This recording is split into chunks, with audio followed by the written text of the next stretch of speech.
నమస్తే friends, welcome back to my channel Bhavani ఇంటి విలువలు. నా ఛానల్ని సబ్స్క్రైబ్ చేసుకొని మీ వాళ్ళందరికీ షేర్ చేయండి. నా వీడియోకి లైక్ కొట్టండి. మంచి మంచి వీడియోలతో మీ ముందుకు వస్తూ ఉంటాను. ఆంధ్ర స్పెషల్ పెసరట్టు అని చెప్తూ ఉంటారు కదా, అలా కాకుండా నేను ఒక మాట చెప్తున్నాను చూడండి. తెలంగాణ వాళ్ళైనా ఆంధ్ర వాళ్ళైనా మనుషులే కదండి. అందరూ చేసుకొని తినే చాలా ఇష్టమైన పెసరట్టు ఎలా చేయాలో నేను ఈ వీడియోలో చూపిస్తున్నాను చూడండి. పెసలు ఒక గ్లాస్ తీసుకుంటే పావు గ్లాస్ వరకు రైస్ను తీసుకోవాలి. 2 స్పూన్ల వరకు శనగపప్పును వేసుకోవాలి. పావు స్పూన్ వరకు మెంతులని వేసేసుకొని మొత్తము మిక్స్ అయ్యేలా కలుపుకోవాలి. చిన్న వీడియో రాలేదు. ఇదే గ్లాస్తోని 1 గ్లాస్ వరకు పెసలను పోసాను. పావు గ్లాస్ వరకు బియ్యాన్ని పోసాను. పావు గ్లాసు బియ్యం ఎందుకు పోసానంటే పెసరట్టు క్రిస్పీగా టేస్టీగా చాలా బాగుంటుంది. 3 స్పూన్ల వరకు శనగపప్పును వేసాను. 1 స్పూన్ వరకు మెంతులని వేసాను. మొత్తము మిక్స్ అయ్యేలా కలుపుకొని వాటర్ని పోసి మంచిగా చేతితోని పిసికి వాటర్ని అంతా వంపేసి ఫ్రెష్ వాటర్ని పోసుకొని మూత పెట్టేసుకొని నైట్ అంతా నానబెట్టుకోవాలి. నానిన తర్వాత ఎక్కువ ఉబ్బుతాయి కదా, గిన్నె సరిపోదని నేను బౌల్లోకి మార్చాను. ఇప్పుడు మూత తీసి చూపిస్తున్నాను చూడండి. పెసలు, పప్పు, బియ్యము, మెంతులు మంచిగా నానిపోయాయి. మిక్సీ కప్పు తీసుకొని మంచిగా నానిపోయాయి కదా, ఇప్పుడు మిక్సీ కప్పులో వేసేసుకొని మూత పెట్టేసుకొని కొంచెం వాటర్ని వేసేసుకొని మిక్సీ పట్టుకోవాలి. మరీ ఎక్కువగా లూజు చేసుకోకుండా వాటర్ని ఎక్కువగా పోయకుండా చూసుకోవాలి. కొంచెం వాటర్ని పోసేసుకొని మిక్సీ పట్టుకోవాలి. మూత తీసి చూపిస్తున్నాను చూడండి. ఇలా మెత్తగా రుబ్బుకోవాలి. రుబ్బుకున్న తర్వాత ఒక గిన్నెలో పోసేసుకోవాలి.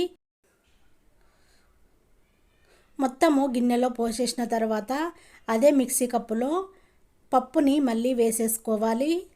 అదే మిక్సీ కప్పులో మనము నానబెట్టుకున్న పప్పుని వేసేసుకోవాలి. 2-3 పచ్చిమిర్చిని తుంచి వేసేసుకోవాలి. 2 రెమ్మల కరివేపాకుని వేసేసుకోవాలి. 1 స్పూన్ వరకు జీలకర్రని వేసేసుకోవాలి.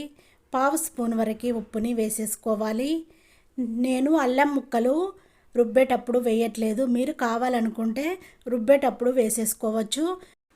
నేను దోశ వేసేటప్పుడే అల్లం ముక్కలు, ఉల్లిపాయ ముక్కలు, పచ్చిమిర్చి ముక్కలు, కొత్తిమీరను కట్ చేసి వేసేస్తాను. దోశలు చాలా టేస్ట్గా ఉంటాయి. ఇలా కూడా వేసేసుకోవచ్చు. మూత పెట్టేసుకొని రుబ్బిన తర్వాత మూత తీసి చూపిస్తున్నాను చూడండి.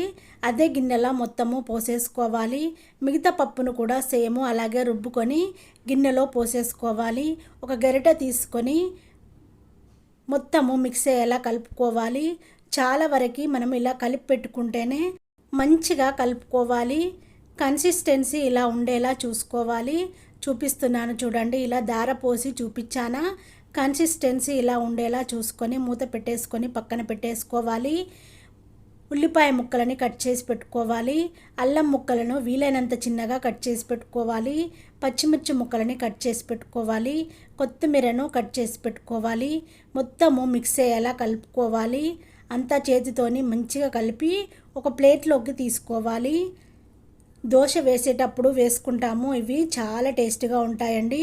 ఉల్లిపాయ ముక్కలు, పచ్చిమిర్చి ముక్కలు, అల్లం ముక్కలు, కొత్తిమీరను దోశ వేసేసుకొని తింటే అబ్బా ఏమన్నా ఉంటుందా పెసరట్టు. టేస్ట్ మాత్రం ఒక లెవెల్ అండి. చాలా చాలా బాగుంటుంది. మిస్ అవ్వకుండా ఇలా చేసుకొని తినండి. అప్పుడు మీరే అనుకుంటారు, అబ్బా భవానీ గారు ఎంత బాగా చెప్పారు. నిజమే, అల్లం ముక్కలు, పచ్చిమిర్చి ముక్కలు, ఉల్లిపాయ ముక్కలు, కొత్తిమీర వేసేసుకొని అల్లం చట్నీతోని దోశ తింటే ఆహా అనిపించింది అని మీరే అనుకుంటారు. పెనం వేడైన తర్వాత కొన్ని వాటర్ని చల్లి క్లాత్తో తుడిచి దోశ వేసేసుకోవాలి. దోశ వేసేసిన తర్వాత మనము మిక్సీ చేసి పెట్టుకున్నాం కదా, మొత్తాన్ని వేసేసుకోవాలి. కొంచెం కొంచెంగా ఒక్కొక్క దోశకి వేసేసుకోవాలి. ఆయిల్ని వేసేసుకోవాలి. ఆయిల్ వేసేసిన తర్వాత దోశ గరిటె ఉంటుంది కదా, దోశ గరిటెతోని ఉల్లిపాయ ముక్కలు, పచ్చిమిర్చి ముక్కలని గరిటెతోని నొక్కితే మంచిగా ఉడుకుతాయి ఉల్లిపాయ ముక్కలు. తింటుంటే కూడా దోశ చాలా చాలా బాగుంటుంది.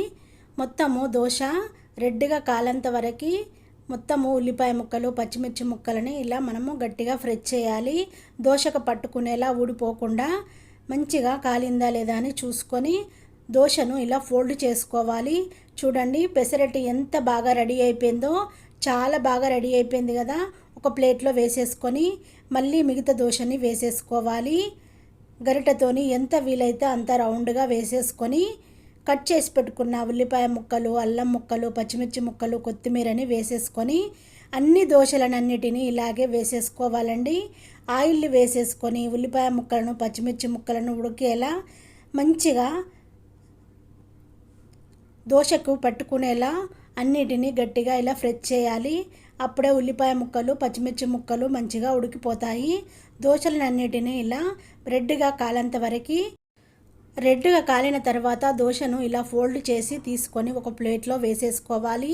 ఎన్ని దోశలు కావాలనుకుంటే అన్ని దోశలను ఇలా వేసేసుకోవచ్చు. పిల్లలు, పెద్దవాళ్ళు ఎవరైనా తింటారండి. నేను మరొక వీడియోలో ఉప్మా పెసరట్టు ఎలా వేయాలో నేను మరొక వీడియోలో చూపిస్తాను. ఇప్పుడు అల్లం ముక్కలు, ఉల్లిపాయ ముక్కలు, పచ్చిమిర్చి ముక్కలు, కొత్తిమీరతో వేసిన దోశ అల్లం చట్నీతో ఎలా తినాలి, ఎలా ఉంటుంది టేస్ట్ అనేది నేను ఈ వీడియోలో చూపిస్తున్నానండి. దీనిలోకి అల్లం చట్నీ చేసుకొని తింటే చాలా చాలా బాగుంటుందండి. అల్లం చట్నీ ఎలా చేసుకోవాలో నేను డిస్క్రిప్షన్ బాక్స్లో లింక్ పెడతాను. డీటెయిల్స్గా చూసి చేసేసుకోండి.